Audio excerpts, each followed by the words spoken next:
शनिदेव के जन्म की महान कथा महापुराण और स्कंद पुराण जैसे हिंदू धर्म ग्रंथों में विस्तार से वर्णित है। यह कथा उनके पिता सूर्यदेव और माता छाया के बीच के संबंध को बताती है। सूर्यदेव और देवी संज्ञा की कथा। पौराणिक कथा के अनुसार भगवान सूर्य का विवाह राजा दक्ष की पुत्री संज्ञा से हुआ था। बहुत सुंदर थी, लेकिन सूर्यदेव का तेज इतना प्रचंड था कि उनके लिए उसे सहन करना बहुत कठिन था। वह हमेशा अपनी आंखों को बंद रखती थी ताकि सूर्यदेव के तेज से बच सके।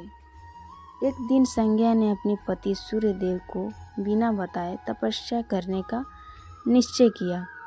उन्होंने अपने पति को धोखा देने के बजाय एक उपाय सोचा।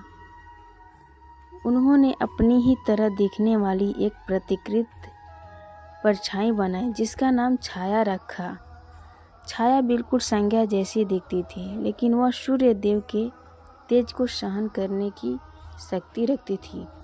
संज्ञा ने छाया से कहा, मैं तपस्या करने जा रही हूँ।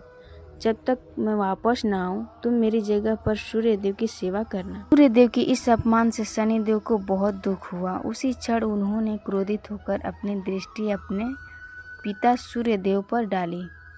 भगवान शिव ने सूर्यदेव को पूरा सच बताया कि शनि वास्तव में उनके ही पुत्र हैं और उनका रंग छाया की कठोर तपस्या के कारण काला हुआ। उन्होंने यह भी बताया कि शनि न्यायप्रिय और कर्म फलदाता है। जब सूर्यदेव को अपनी गलती का एहसास हुआ तो उन्होंने क्षमा मांगी। किसी से भी पक्षपात नहीं करते, चाहे वह उनके पिता ही क्यों न हो। इसी कारण शनिदेव को न्याय का देवता कहा जाता है। यह कथा हमें सिखाती है कि हमें किसी के रंग रूप पर नहीं बल्कि उसके गुणों पर ध्यान देना चाहिए और हर किसी को अपने कर्मों का फल अवश्य मिलता है।